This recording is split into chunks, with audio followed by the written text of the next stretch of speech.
Screen, recording, sound, तीनों चीजें clear है तो बताएं कोई। यस सर, क्लियर है। ठीक है, तो चलिए देखते हैं हम लोग। पिछले क्लास में हमने जो पढ़ा था उसका जो प्रैक्टिस सेशन का 5 क्वेश्चन था उसके आंसर को देख लेते हैं। सबसे पहला क्वेश्चन बोल रहा है chemo heterotroph obtain their energy by fermentation of, कि केमो हेट्रोट्रॉफ जो सबसे पहली बार समुद्र की निचली सतह पर हॉट डाइल्यूट सूप में बना था, वो अपने चारों तरफ के ऑर्गेनिक कॉम्प्लेक्स को भोजन के रूप में लेता था। हेट्रोट्रॉफ बोला है ना, हेट्रो मतलब किसी और के बने बनाए भोजन को लेता था। ठीक, तो हमारा आंसर क्या हो जाएगा, ऑर्गेनिक कॉम्प्लेक्स ऑफ द सी, समुद्र में वो एबायोटिकली बना हुआ था। अगला, sulphur bacteria is, sulphur bacteria जो होता है एनएरोबिक फोटो ऑटोट्रॉफ होता है। तो यहाँ पर पहला बोला एरोबिक बैक्टीरिया बोला है, गलत है। प्रेजेंट इन ऑक्सीजनेटेड मड बोला है, गलत है। Present in oxygen free mud बिल्कुल सही है। फोटो हेट्रोट्रॉफ बोला है, गलत है क्योंकि वो फोटो ऑटोट्रॉफ होता है। तो हमारा आंसर हो गया present in oxygen free mud. तीसरा क्वेश्चन देखिए भाई, इन photosynthetic plant chloroplast develop from, plant में जो आज क्लोरोप्लास्ट देख पा रहे हो वो किससे बना है, साइनोबैक्टीरिया ब्लू ग्रीन एल्गी से बना हुआ है। अगला, चौथा नंबर क्वेश्चन, ऑक्सीजन प्रोड्यूसिंग फोटोसिंथेसाइजर, यानी कि सबसे पहली बार जो एरोबिक बैक्टीरिया बना था, first time in earth before, कब बना है वो, 3.5 बिलियन ईयर एगो।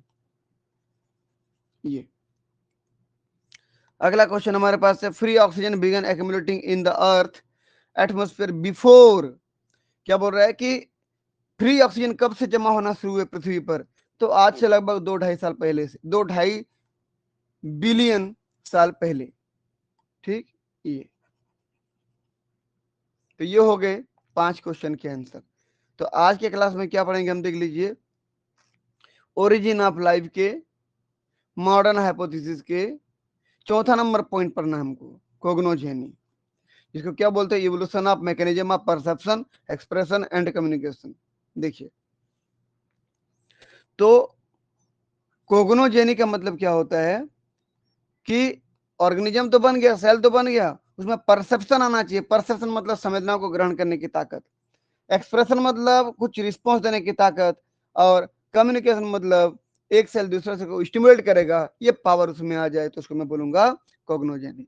यानी कि संवेदनाओं को ग्रहण करना, एक्सप्रेशन देना, और अगल बगल सेल को भी स्टिमुलेट करने की ताकत आ जाए तो क्या बोलूंगा, कोग्नोजेनी। सबसे पहला स्टेप क्या बोल रहा है, step 1 formation of primary organism, eobionts, eobionts हम लोग पढ़ चुके हैं। यो बायोन्स से ही धीरे धीरे परसेप्शन आना शुरू होगा। तो देख लीजिए, सबसे पहले क्या बना भाई, हमारे पास जो प्रोटोसेल था वो प्रोटोसेल प्रोकैरियोट्स था, यानी कि बैक्टीरिया था। प्रोकैरियोट्स था, ये हमारा प्रोटोसेल सबसे पहले ये बना था, ये। और ये आर्की बैक्टीरिया जैसे था। आर्की बैक्टीरिया सबसे पुराना बैक्टीरिया होता है, सबसे पहला ऑर्गेनिज्म समझ लीजिए आप, आर्की बैक्टीरिया था। इसी प्रोकैरियोट से आगे डेवलप होकर के यूकैरियोट बना। प्रोकैरियोट में जो न्यूक्लियस होता है, क्रोमोजोम होता है, डीएनए होता है, वो पूरा खुला रहता है, उसके चारों तरफ कोई कंपार्टमेंट नहीं होता, न्यूक्लियस नहीं होता। जबकि यूकैरियोट्स में एक न्यूक्लियर मेम्ब्रेन पाई जाती है, बाकी सेलुलर ऑर्गेनेल्स पाए जाते हैं, ये सब वेल ऑर्गेनाइज्ड रहते हैं। तो ये बन गया यूकैरियोट।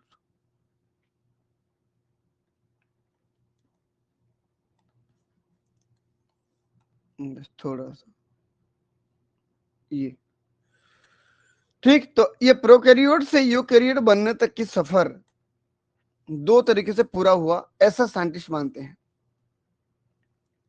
तो प्रोकैरियोट से ही इवॉल्व हुआ है कौन, यूकैरियोट। कमेंट देखिए, the protocell where prokaryotic and archaebacteria like, सबसे पहले जो था वही था।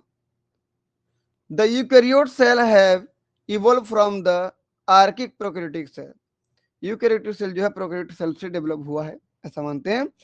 There are 2 views regarding their mode of origin, इसके ओरिजिन के 2 व्यूज हैं, ऐसा वैज्ञानिकों का मानना है। पहला सिम्बायोटिक ओरिजिन और दूसरा ओरिजिन ऑफ इनवेजिनेशन। देखिए क्या होता है, पहला देखते हैं सिम्बायोटिक ओरिजिन क्या होता है।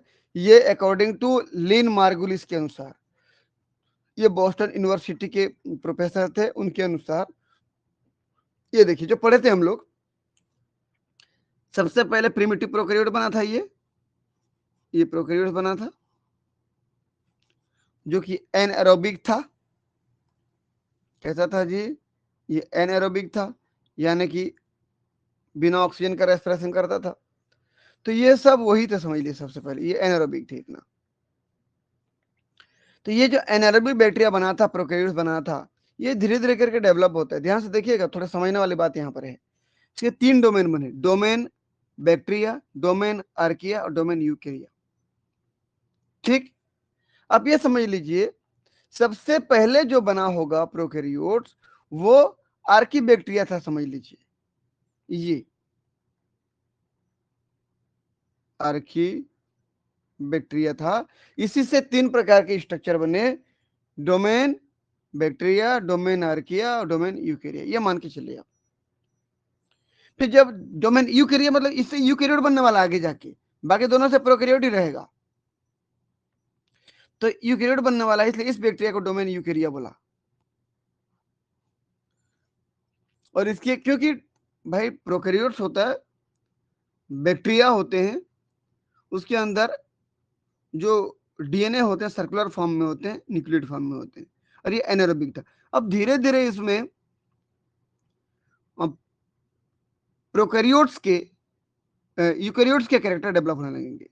ये जो न्यूक्लियोइड होता है, ये कैरेक्टर किसका है, ये प्रोकैरियोटिक कैरेक्टर होता है, प्रोकैरियोटिक कैरेक्टर है ये खुला नेकेड डीएनए पड़ा रहता है, सर्कुलर डीएनए। जब इसके चारों तरफ मेम्ब्रेन बनना शुरू हो जाते हैं, तो मेम्ब्रेन कैसे बनेंगे जी, तो यहाँ पर इन्वेजिनेशन होगा ऐसे करके, इन्वेजिनेशन होगा ऐसे करके, और इस डीएनए को घेरेंगे, डीएनए को घेरेंगे, और इसी में ही फिर क्या होगा, देखिए ये न्यूक्लियस बन गया, इन्वेजिनेशन होगा तो न्यूक्लियस बनेगा। फिर ये एरेबिक बैक्टीरिया को भोजन के रूप में ले लेंगे, देखो ये इस एरेबिक बैक्टीरिया को भोजन के रूप में ले लेंगे, ये जब चला जाएगा ये माइटोकॉन्ड्रिया बनाएगा आगे जाके। तो आप ये समझ लीजिए, मैं यहां कर दे रहा हूं कि यहां पर सबसे पहली बार एरेबिक बैक्टीरिया को भोजन के रूप में लिया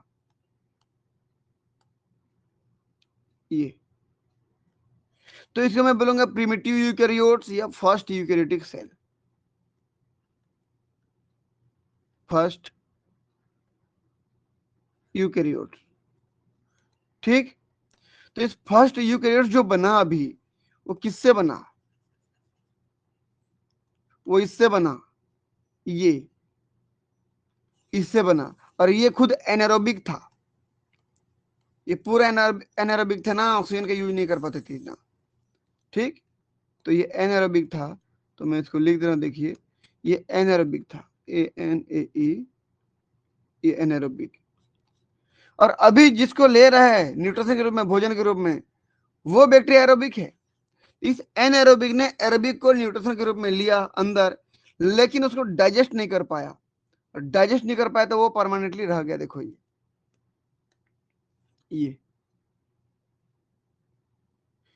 ये जो एरोबिक बैक्टीरिया आया था ना, बट नॉट डाइजेस्टेड। ठीक, और साथ में रहने लगा, साथ में रहने लगा मतलब म्यूचुअल एसोसिएशन हो गया, दोनों को एक दूसरे से फायदा होने लगा। क्यों फायदा होने लगा, क्योंकि एक तो इसको अभी जो आया था इसको चारों तरफ से प्रोटेक्शन मिल गया, तो इसको फायदा हुआ इस एरोबिक बैक्टीरिया को, और इसने एरोबिक रेस्पिरेशन करना स्टार्ट किया, जिसकी वजह से इस पूरे सेल को फायदा हो गया, ज्यादा से ज्यादा एनर्जी मिला। तो दोनों सिम्बायोसिस प्रोसेस द्वारा, एंडोसिम्बायोसिस प्रोसेस द्वारा दोनों साथ साथ रहने लगे, और ये जो एरोबिक बैक्टीरिया भी आया था वो आगे जाकर माइटोकॉन्ड्रिया बनाएगा। यदि ऐसे ही बैक्टीरिया में, ऐसा ही बैक्टीरिया यदि ब्लू ग्रीन एल्गी यानी कि साइनोबैक्टीरिया को भी भोजन के रूप में ले ले, और साइनोबैक्टीरिया भी एरोबिक होता है देखना, जब उसको भी भोजन के रूप में ले ले तो साइनोबैक्टीरिया अंदर आ जाएगा, उसको भी डाइजेस्ट नहीं कर पाएगा ये भी, बट नॉट डाइजेस्ट नहीं हो पाया। ये भी जब डाइजेस्ट नहीं हो पाया या जिसने लिया था होस्ट ने वो डाइजेस्ट नहीं कर पाया, उसको डाइजेस्ट नहीं कर पाया, तो वो भी ज्यों का त्यों रहेगा। तब जाके इस सेल से प्लांट सेल बना होगा। क्लोरोप्लास्ट और माइटोकॉन्ड्रिया मिला के प्लांट सेल बने। और यदि केवल इस एरोबिक बैक्टीरिया को लेकर के डेवलप हुआ तो आगे जाके या तो एनिमल या तो फंजाई बनाया होगा। समझ में आया कहानी? हाँ या ना जल्दी बताएं ताकि मैं आगे बढ़ूं।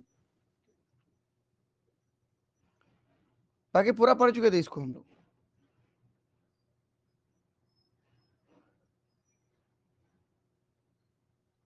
हाँ या ना कुछ तो बोले बच्चे लोग।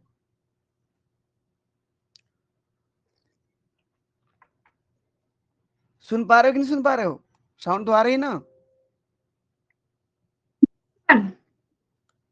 साउंड आ रहा है कि नहीं? यस नो कुछ तो लिखो, चलो जल्दी करो। Yes sir. Yes sir. Mahendra सो रहा है लगता है मुझे, ये बेटा बहुत देर बाद रिस्पॉन्स करता है। जाग रहा हूँ सर। तो तुरंत जवाब दिया कर, जाग रहा है तो।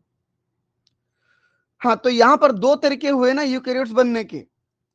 पहला कैरियोट्स क्या था कि प्लाज्मा मेम्ब्रेन का इन्वेजिनेशन हुआ जिससे न्यूक्लियस के चारों तरफ का मेम्ब्रेन बना।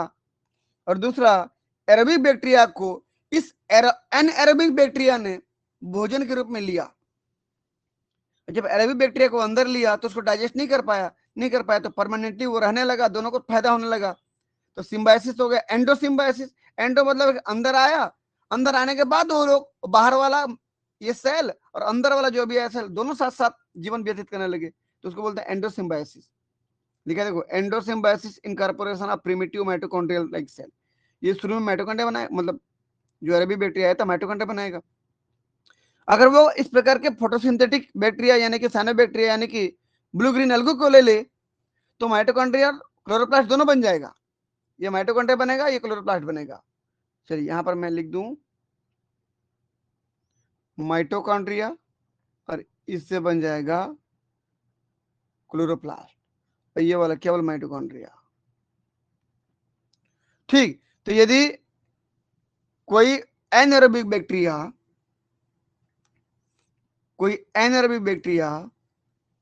यदि एरोबिक बैक्टीरिया को भोजन के रूप में लेता है और डाइजेस्ट नहीं कर पाता है तो उससे माइटोकॉन्ड्रिया बनता है। और यदि ब्लू ग्रीन एल्गी यानी कि साइनोबैक्टीरिया को भोजन के रूप में लेता है, डाइजेस्ट नहीं कर पाता है, तो उससे क्लोरोप्लास्ट बनता है। इस प्रकार से प्लांट सेल बन जाता है। यदि क्लोरोप्लास्ट को नहीं लेता है, केवल एरोबिक बैक्टीरिया लिए रहता है, तो बन जाता है क्या? एनिमल या फंजाई।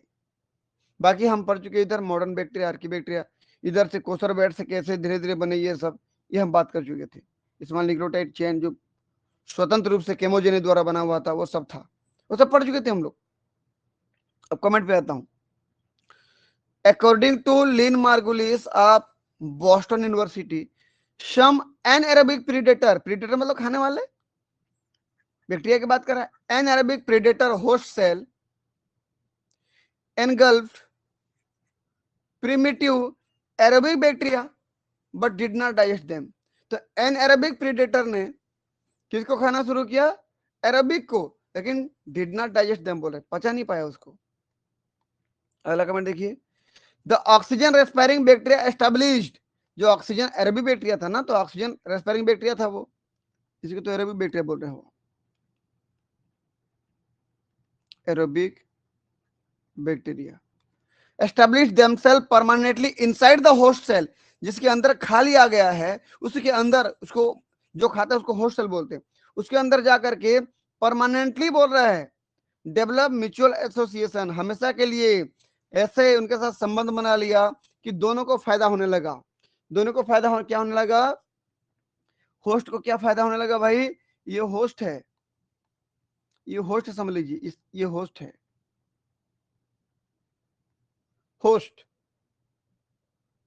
अब बताइए मुझे, होस्ट को क्या फायदा होने लगा? होस्ट को ऑक्सीजन मिलने लगा एरोबिक बैक्टीरिया की वजह से, और अंदर जो आया था बैक्टीरिया उसको क्या फायदा होने लगा? चारों तरफ से प्रोटेक्शन मिल गया। ठीक, दोनों को फायदा हुआ। Such predator host cell become first eukaryotic cell, तो सच प्रीडेटर, इस प्रकार का प्रीडेटर जो होस्ट सेल था वो फर्स्ट यूकैरियोटिक सेल बनाया, यानी कि ये वाला डायग्राम। अब मैं इसको थोड़ा सा अलग कलर से कर दे रहा हूं, जहां फर्स्ट यूकैरियोटिक सेल बना ये यहाँ पर सबसे पहली बार बना। ठीक है, उसके बाद ये चल ही रहा है, देखिए अगर यही रहा तो माइटोकॉन्ड्रिया रहेगा ऐसे करके, अगर क्लोरोप्लास्ट भी बन जाए तो प्लांट सेल बन जाएगा ऐसे करके ये। ठीक, चल मैं इसको ना ऐसे करता हूं, बस थोड़ा सा रुक जाओ।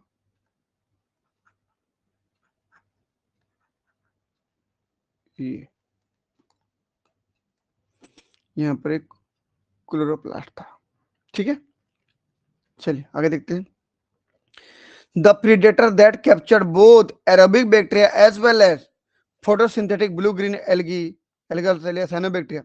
जो एरोबिक बैक्टीरिया, ऐसे बैक्टीरिया की बात कर रहे हो, ऐसे प्रीडेटर की बात कर रहे हो, ऐसे होस्ट सेल की बात कर रहे हो जो एरोबिक बैक्टीरिया के साथ साथ ब्लू ग्रीन एल्गी या साइनोबैक्टीरिया को भी इनगल्फ करता है लेकिन पचा नहीं पाता है, वो किस में इवॉल्व हुआ?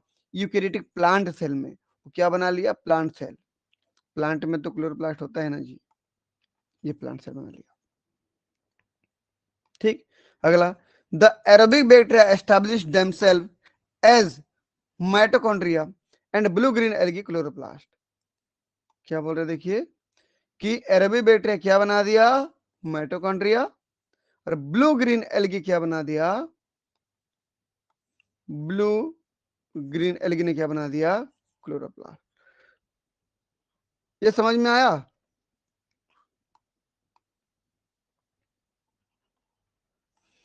एरोबिक बैक्टीरिया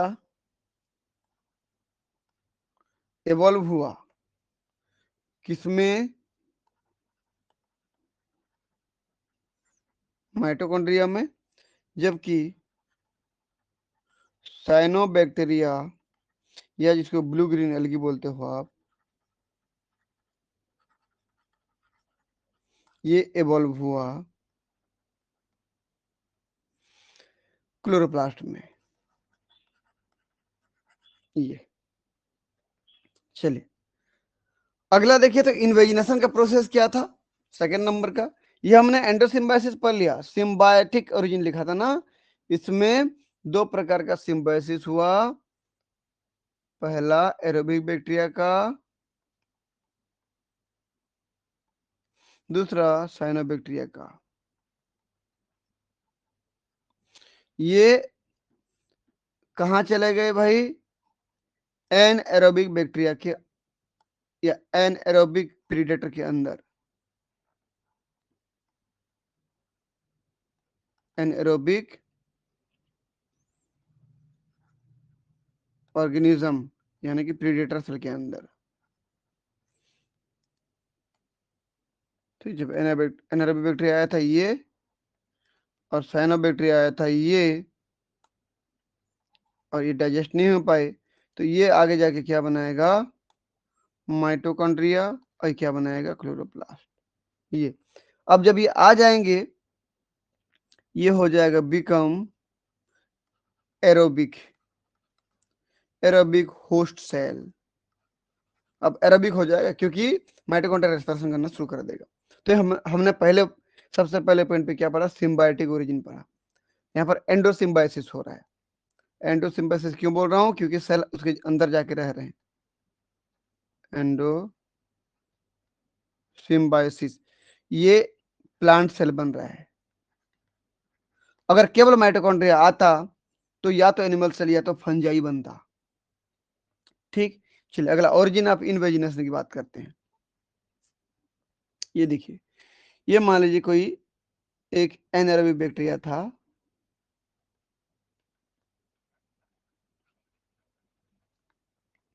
ये प्लाज्मा मेम्ब्रेन था, और यहाँ पर ये इन्वेजिनेशन हो रहा था। सब चारों तरफ कर दिया हूं मैं, अब देख लेना इसको, है ना। ये इन्वेजिनेशन हो रहा था, यहाँ लिख दे रहा हूं। अंदर की तरफ मेम्ब्रेन का फोल्ड के रूप में धंस जाना क्या कहलाता है? इन्वेजिनेशन शुरू हो गया। और अंदर में यहाँ पर डीएनए है, समझ लीजिए जेनेटिक मटेरियल है। अब धीरे धीरे समय के साथ इन्वेजिनेशन प्रोग्रेस हो रहा है, बढ़ रहा है। देखिए इन्वेजिनेशन थोड़ा ज्यादा ही हो रहा है, और इन्वेजिनेशन जा करके देखिए और ब्रांच हो रहा है,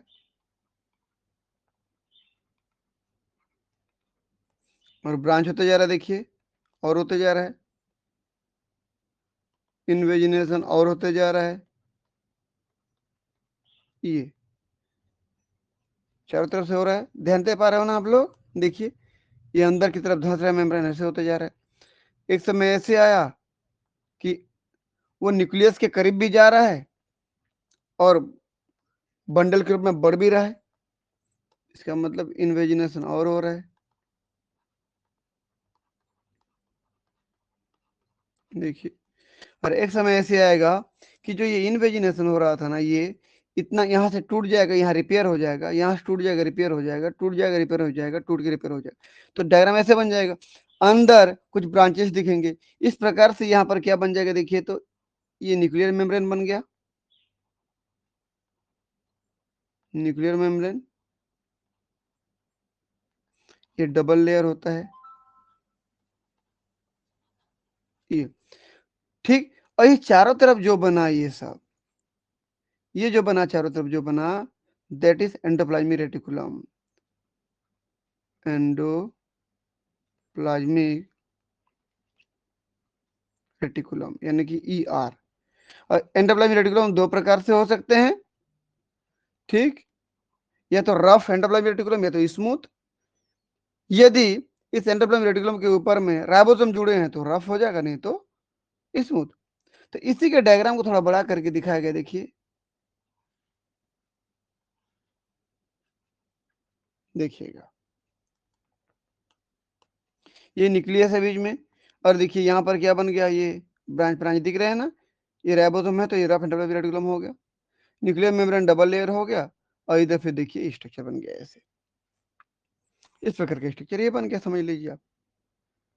ठीक, कहने का मतलब ये हुआ कि सीधा सीधा ये हुआ कि nuclear membrane direct endoplasmic reticulum से ऐसे जुड़े होते हैं, क्योंकि उसी से ही बनते हैं, इन्वेजिनेशन से ही बनते हैं, ऐसे जुड़े होते हैं। क्लियर है?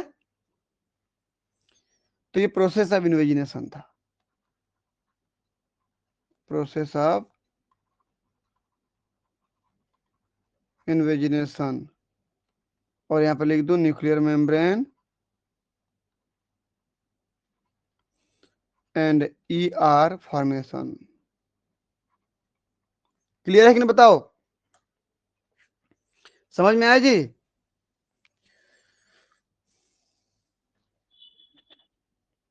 महेंद्र? Yes sir. ठीक, देख लीजिए। अब मैं यहाँ पर दो अलग अलग चीजों को बताया हूं, यहाँ पर मैं सिम्बायोसिस को बताया हूं और यहाँ पर इन्वेजिनेशन को बताया हूं। अब मैं दोनों को एक साथ बताया क्योंकि एक साथ होने वाला प्रोसेस है। ये देखिए दोनों एक साथ होगा। आप ये समझ के चलिए कि ये हमारे पास कोई एक एनएरोबिक बैक्टीरिया था जो प्रीडेटर है, समझ लीजिए। अभी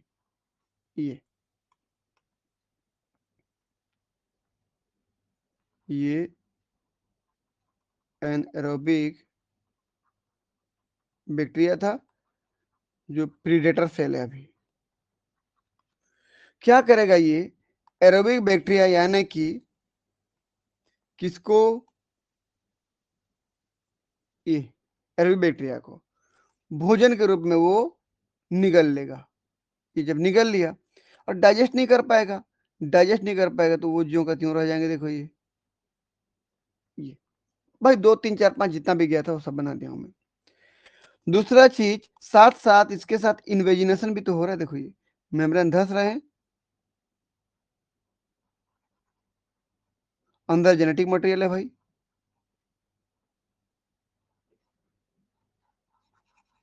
ये ठीक।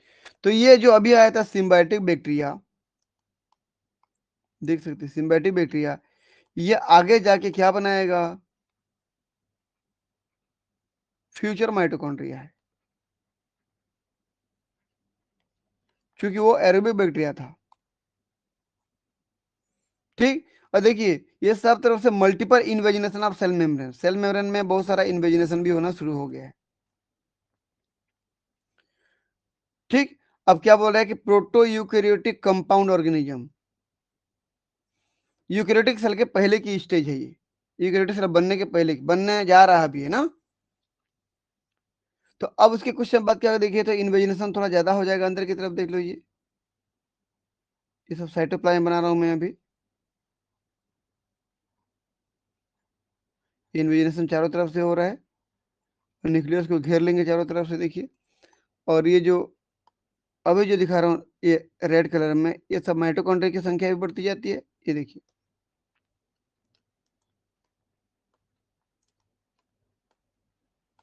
बस द बैक्टीरिया बिकम माइटोकॉन्ड्रिया, वो बैक्टीरिया जो आया था रबी बैक्टीरिया माइटोकॉन्ड्रिया बन गया, और endoplasm reticulum and a nuclear membrane form from the cell membrane invagination, देखिए इससे ये बनेंगे, ये देखिए न्यूक्लियर मेम्ब्रेन बन गया यहाँ पर। चलिए मैं पहले इसको बना दूं एक एक करके,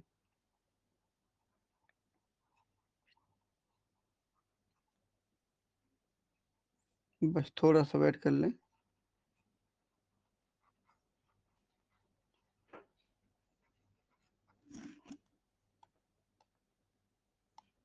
देखो ये माइटोकॉन्ड्रिया, ये माइटोकॉन्ड्रिया। मैं बोला कि यदि क्लोरोप्लास्ट आ जाता है, देखिए साइनोबैक्टीरिया, यदि यदि ये स्टेज साइनोबैक्टीरिया को भी भोजन के रूप में लेना शुरू कर देता है, तो वो क्लोरोप्लास्ट बनाएगा।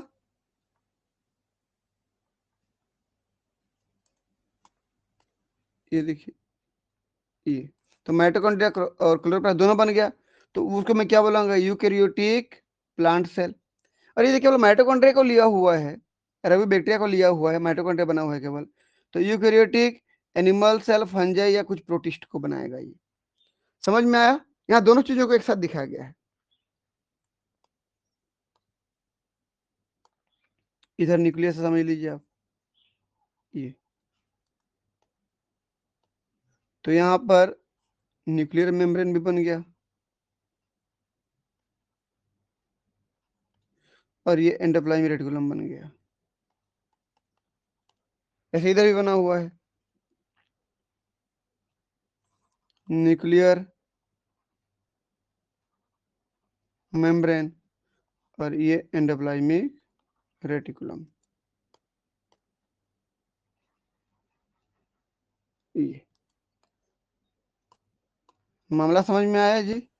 ये बन गया। तो यहाँ पर दोनों चीजों को बताया गया है, यहाँ पर एंडोसिम्बायोसिस को भी बताया गया है,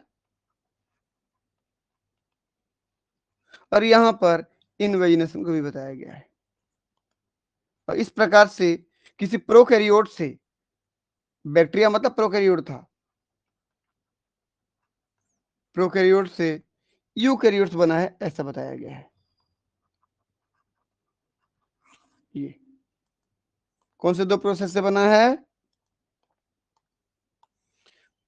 प्रोकैरियोट से यूकैरियोट जो बना है, कौन से दो प्रोसेस से बना है? एक तो एंडोसिम्बायोसिस सिम्बायोटिक मैकेनिज्म से, और दूसरा इन्वेजिनेशन से। समझ में आया? यहाँ पर मैं इन्वेजिनेशन लिख दे रहा हूं।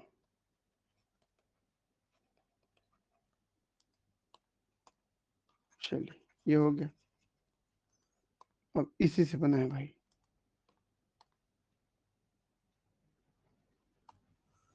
तो प्रोकैरियोट से यूकैरियोट ऐसे बना है।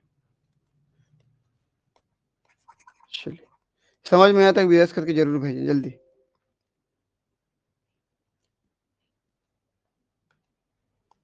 जल्दी करें।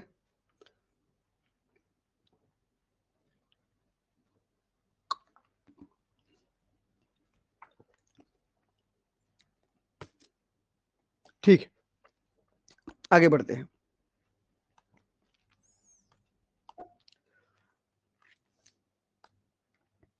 कमेंट देखिए, तो origin of invagination, According to this view, organelles of eukaryotic cell might have evolved by invagination of the surface membrane of primitive prokaryotic cell. Prokaryotic cell के जो शुरू प्रोकैरियोटिक सेल थे, प्रिमिटिव प्रोकैरियोटिक सेल बोल रहा है, ये primitive थे, primitive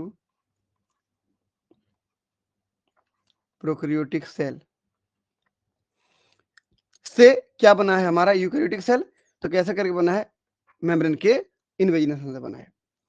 तो archaebacteria are described as the ancient bacteria representing the probable first form of life. और ऐसे माना जाता है कि सबसे पहला जो बैक्टीरिया था हमारे पास आर्कीबैक्टीरिया, आर्की मतलब होता है सबसे एंशिएंट यानी पुराना, वो सबसे पहला बैक्टीरिया था। इसका मतलब उसी बैक्टीरिया से ही, वो बैक्टीरिया सबसे पहला जीवन था, समझ लीजिए, और उसी से धीरे धीरे इवॉल्व होते होते आज हमको यूकैरियोट्स देखने को मिलते हैं।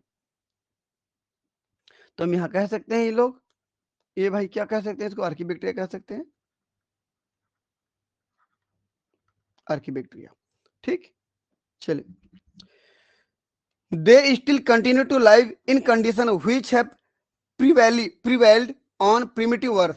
भाई आप ये सोचिए कि सबसे पुराने पृथ्वी में कितनी एकदम जबरदस्त तरीके से अलग अलग प्रकार की कंडीशन हुआ करती थी, टेम्परेचर, ऑक्सीजन फ्री इन्वायरमेंट, बिना ऑक्सीजन का, अलग अलग प्रकार के एटमोस्फियर, हर जगह पे केवल आर्कीबैक्टीरिया मिला होगा क्योंकि शुरू में यही बना था।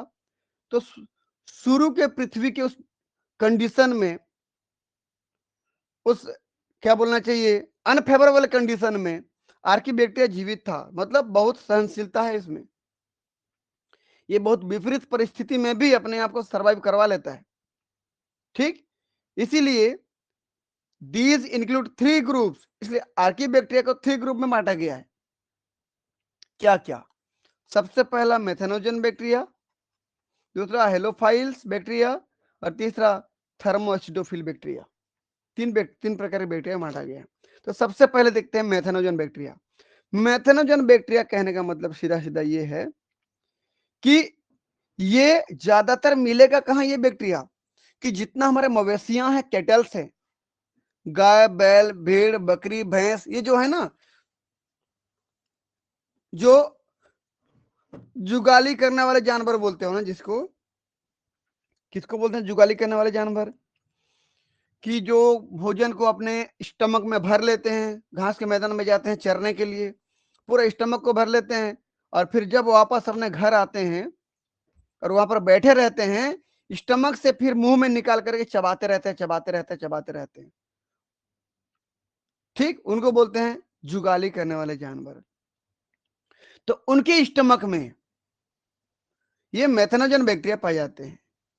स्टमक में अलग अलग पार्ट होता है भाई, उनके स्टमक में 4 चैम्बर होता है, रुमेन, ओमेसम, एबोमेसम, रेटिकुलम, ये 4 पार्ट होता है। तो इन 4 पार्ट में से रुमेन वाले पार्ट में ये मेथेनोजन बैक्टीरिया पाए जाते हैं। ठीक, स्टमक देख लीजिए, ये स्टमक दिख रहा है, ये रुमेन वाला पार्ट हो गया। वहां पर क्या काम करते हैं, ये मेथेन गैस प्रोड्यूस करते हैं। तो बैक्टीरिया का काम क्या है, मेथेन गैस बनाना, ये। ठीक, तो they are found among the flora of cattle rumen, cattle में जो स्टमक का जो रूमेन वाला भाग है वहां पाए जाते हैं। फ्लोरा मतलब वहां पर माइक्रो ऑर्गेनिज्म है, कौन है, मेथेनोजन है। चूंकि मेथेन बनाते हैं इसीलिए उसको मिथेन प्रोड्यूसर कहते हैं, या मेथेनोजन, जन मतलब जनरेशन, जनरेट करना, बनाना। अब दूसरा सबसे इंपॉर्टेंट लाइन क्या है, these produce methane in biogas fermenters. Stomach में फर्मेंटेशन कर रहा है, फर्मेंटेशन की वजह से मेथेन निकल रहा है। अब मेथेन एक प्रकार का बायोगैस है, बायोगैस मतलब ऑर्गेनिज्म के द्वारा बनाया गया गैस। तो इस मवेशी के द्वारा बनाया गया गैस है ना, उसके अंदर बन रहा है ना, इसलिए उसको क्या बोलते हो, बायोगैस। एक समय ऐसे था जब हम छोटे छोटे बच्चे हुआ करते थे, उस समय गवर्नमेंट ने सब तरफ बायोगैस प्लांट करने का एक योजना निकाला था। बायोगैस क्या होता है देखिए, मैं इसका डायग्राम, रे डायग्राम दे दिया हूं यहाँ पर। उसमें पंचायत में आता था, ये ठेका लेते थे इसको बनाने वाले, देखिए एक बहुत बड़ा सा टंकी अंडरग्राउंड रखते हैं ये, जिसको बायोगैस डाइजेस्टर कहते हैं हम इसको। यहां पर हम क्या करते हैं, गोबर डालते हैं। क्या डालते हैं जी, ये गोबर समझ लीजिए, काऊ डंग, ठीक, ये गोबर डाला हमने। गोबर जब डालते हैं तो गोबर कहां पे आएगा, अभी इस टंकी के अंदर जाएगा। भाई जब गोबर डाले हैं तो गोबर के साथ साथ बैक्टीरिया भी तो आया होगा, जो बैक्टीरिया उसके पेट में था, गाय के पेट में जो बैक्टीरिया था, बैक्टीरिया का नाम क्या था बताओ जल्दी।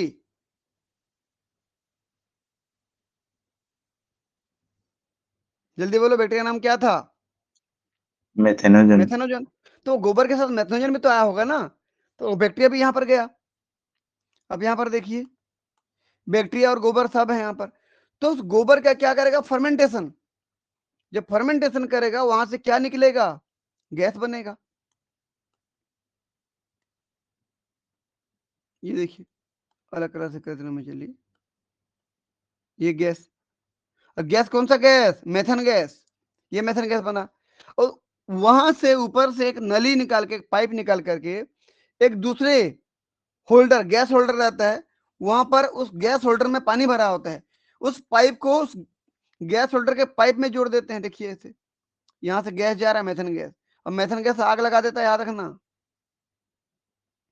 ये। तो इस गैस को सीधा कहां छोड़ देते हैं, पानी के अंदर।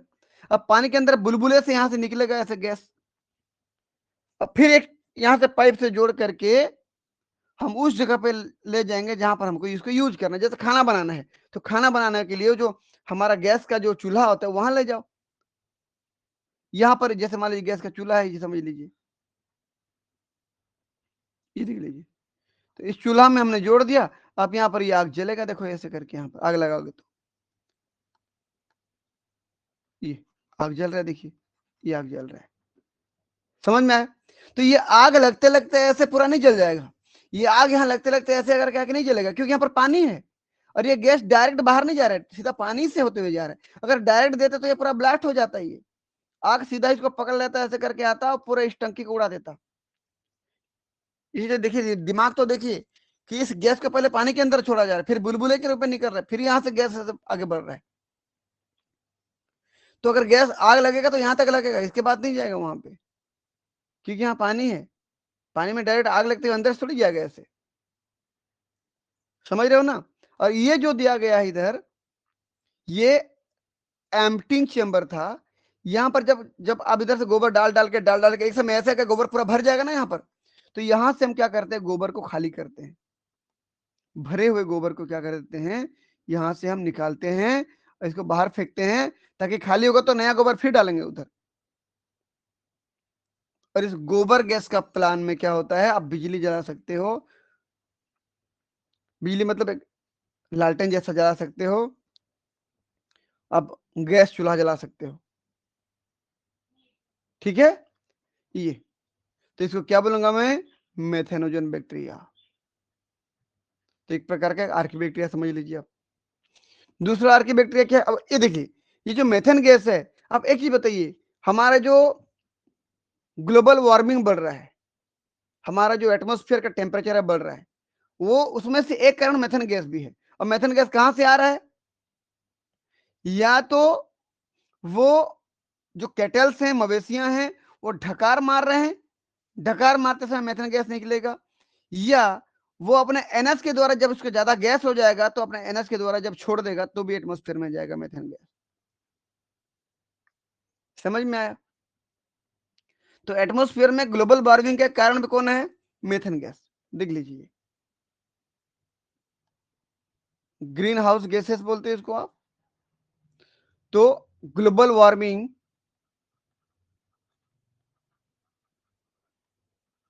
का कारण क्या है, एक मेथेन गैस भी है, देखिए। और यहां पर बोलूं मैं, सबसे ज्यादा जिम्मेदार कौन है ग्लोबल वार्मिंग के लिए, 60% कौन, कार्बन डाइऑक्साइड। उसके बाद 20% कौन, मेथेन गैस। उसके बाद 14% कौन, chlorofluorocarbons.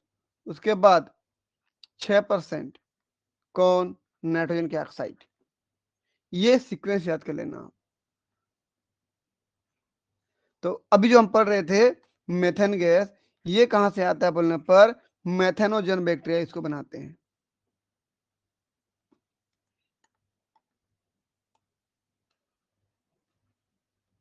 Produced by methanogen bacteria in rumen of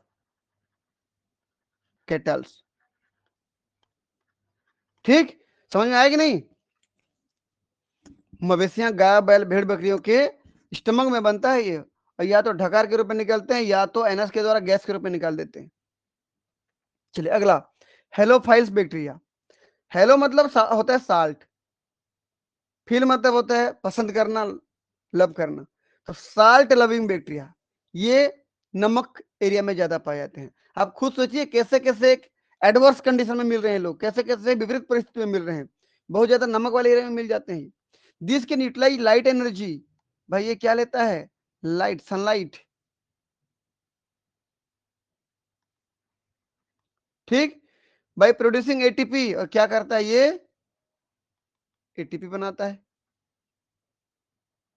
लेकिन ये क्या नहीं कर पाता? But can not produce, can not convert CO2 into sugar. ये CO2 को C6H12O6 में कन्वर्ट नहीं कर पाता है। लाइट एनर्जी लेकर के एटीपी बनाता है। ठीक, ये हेलोफाइल्स हो गया। नमक वाले एरिया में मिलते हैं, देखना बहुत ही एडवर्स कंडीशन में मिल रहे हैं लोग।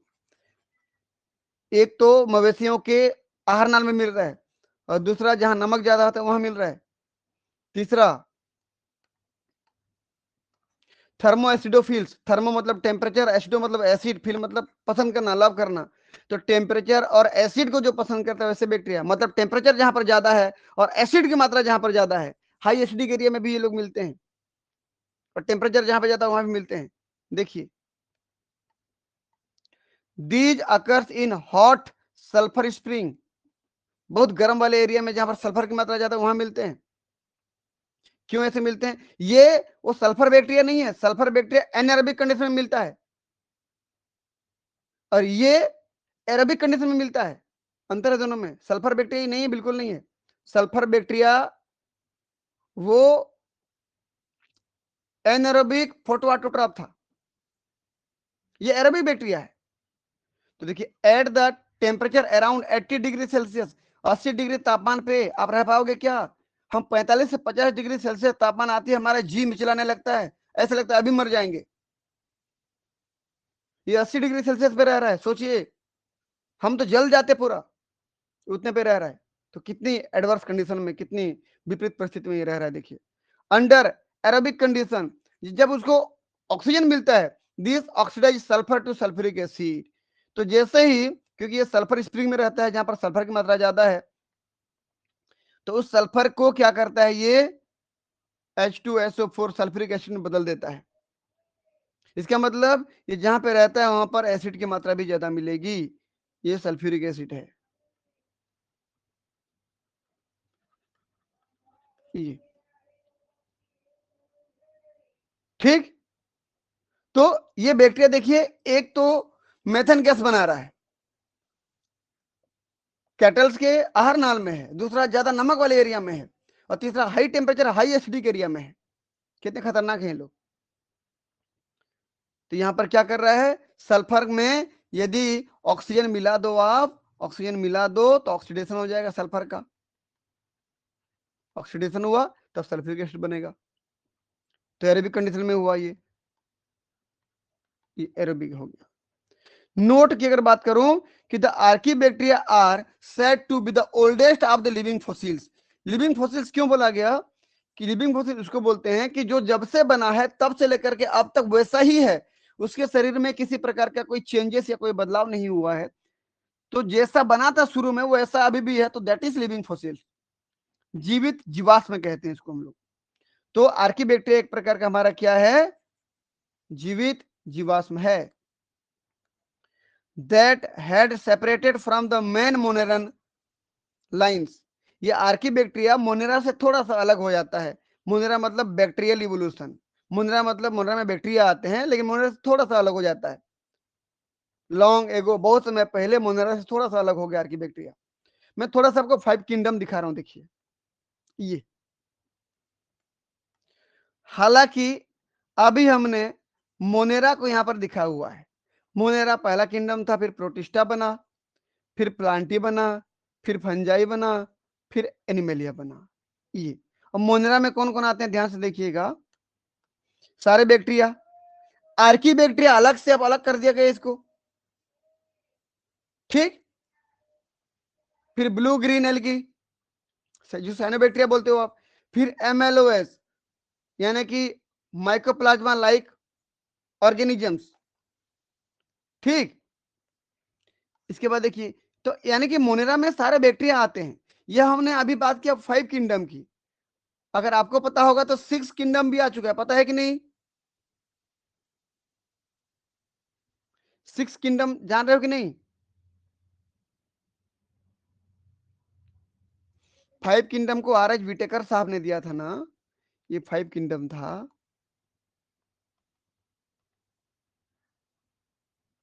फाइव किंगडम बाई किसके द्वारा दिया गया था? आर एच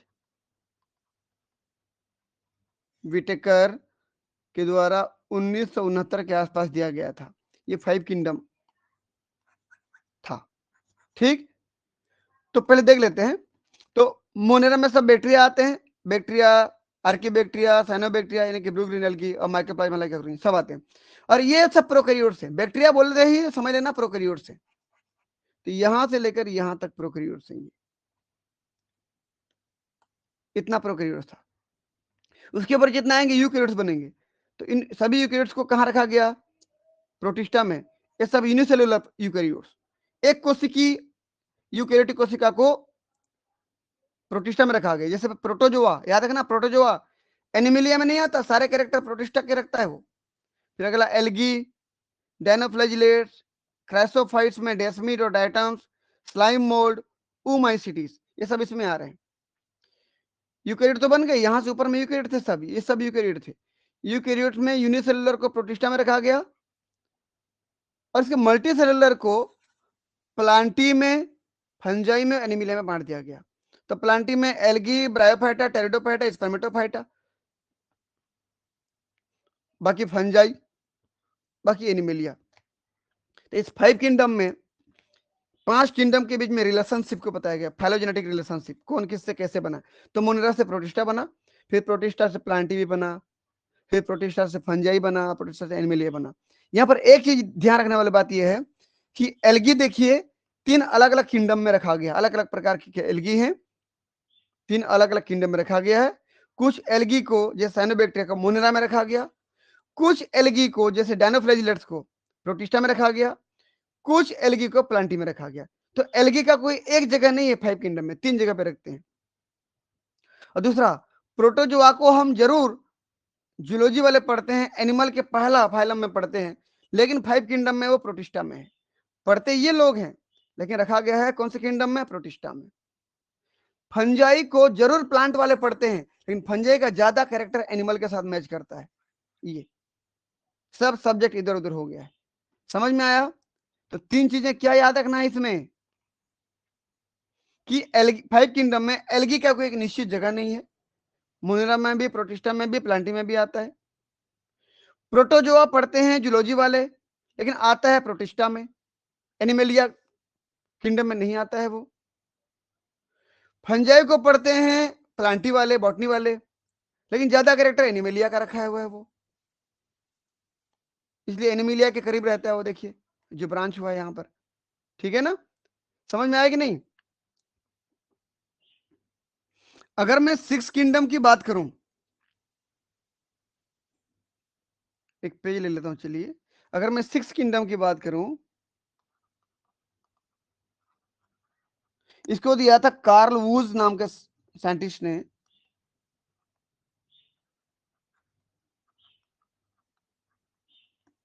ये 1990 के आसपास दिया गया था, ठीक। ये 1969 था 5 किंगडम, ये 6 किंगडम, 6 किंगडम वाला। और 6 किंगडम में उस यूकेरिया को अलग कर दिया गया है, जो यूकेरियोट्स बोल रहा हूं ना।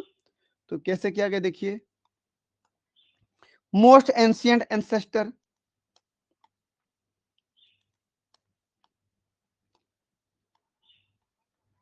मोस्ट एंशियंट एंसेस्टर, जिसको आप प्रोजीनोट के नाम से जानते हो, प्रोजीनोट, ये समझ लीजिए। यहां से ऐसे माना गया कि सबसे पहला कौन बना, आर्किया।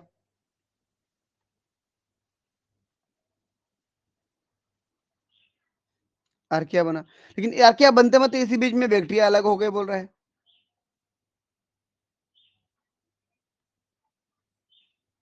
ये बैक्टीरिया अलग हो गए। तो सबसे पहले आर्की बैक्टीरिया बना, समझ लीजिए इधर कि थोड़ा छोटा कर देता हूं मैं इसको। सबसे पहला कौन बना, आर्की बैक्टीरिया, ये पुराना है।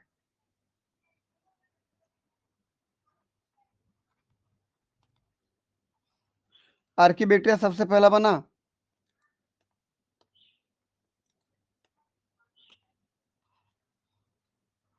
ये सबसे पहले ये बना, ऐसे कर रहा हूं। उसके बाद ये बैक्टीरिया से यू बैक्टीरिया, वास्तविक बैक्टीरिया जो अभी पढ़ते हैं हम लोग, ये यू बैक्टीरिया बना।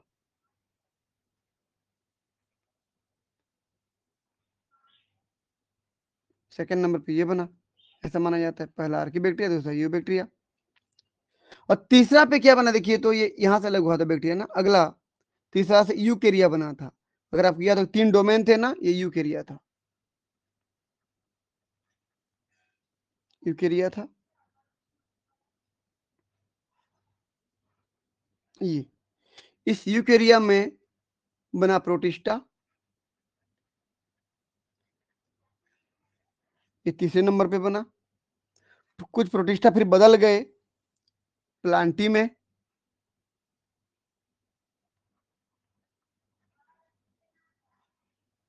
ये बना चौथे नंबर पे। फिर इधर से कुछ प्रोटिस्टा बन गए फंजाई में, बदल गए,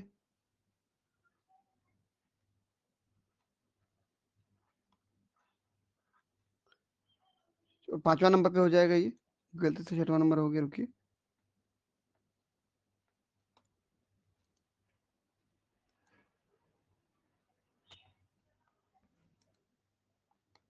ये पांचवा नंबर पे फंजाई, और छठवें नंबर पे हो जाएगा हमारा एनिमेलिया।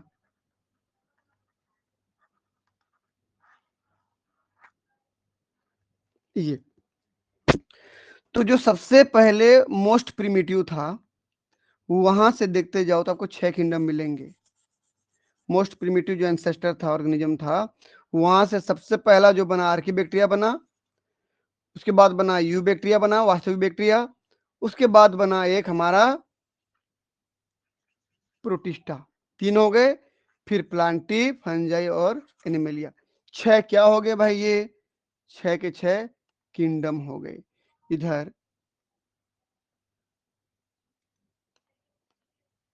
6 किंगडम, जबकि ये 3 क्या थे, डोमेन थे। अगर आपको याद होगा तो 3 डोमेन, ये डोमेन थे। तो 3 डोमेन क्या क्या है, हाईलाइट कर देते हैं हम इसको। बैक्टीरिया, सबसे पहला क्या बना, आर्किया, फिर बैक्टीरिया, और फिर यूकेरिया। तो सबसे पुराना कौन है बोलने पर, आर्की बैक्टीरिया, तो उसी की बात कर रहा है। 5 किंगडम के बाद जब 6 किंगडम की बात करते हैं, तो ये मोनेरा को अलग कर दिया गया। ये किसके द्वारा दिया गया था, बाय कार्ल वूस के द्वारा दिया गया था। इसका मतलब मैं ये कह सकता हूं कि पहले इतना मोनेरा में आते थे, इतना मोनेरा में आते थे, इसलिए मोनेरा से आर्की बैक्टीरिया को अलग कर दिया गया, बैक्टीरिया को अलग कर दिया गया बोल रहा है। देखिए, archaebacteria are said to be the oldest of the living fossils, living fossil का सबसे पुराना यही है, that had separated from the main moneran line, moneras के मेन लाइन से उसको अलग कर दिया गया। बैक्टीरियल इवोल्यूशन हुआ, बैक्टीरिया का अलग अलग इवोल्यूशन हुआ बहुत समय पहले। समझ में आया, हाँ या ना? Yes, sir. यस ठीक, तो इस प्रकार से आज हमारा ओरिजिन ऑफ लाइफ का जो क्लासेस था पूरी तरीके से कंप्लीट हुआ। अब मैं इसका क्वेश्चन नहीं दे रहा हूं, आप इसका क्वेश्चन बनाइए। मैं जानबूझ के इसलिए नहीं दे रहा हूं क्योंकि अगला हमारा जो क्लास शुरू होगा वो दूसरा चैप्टर शुरू होगा, कोई दूसरा चैप्टर, तो वहां पर इसका हम आंसर बताएंगे, वो मजा नहीं आएगा फिर, है ना। तो आप लोग पढ़िए और जो यूट्यूब पे देख रहे हैं अच्छे से नोट्स बनाइए और स्टडी करिए। क्लास के अंत तक बने रहने के लिए आप सभी बच्चों का बहुत बहुत धन्यवाद। मिलते हैं नेक्स्ट क्लास में, तब तक के लिए आप सबका दिन शुभ हो। Thank you.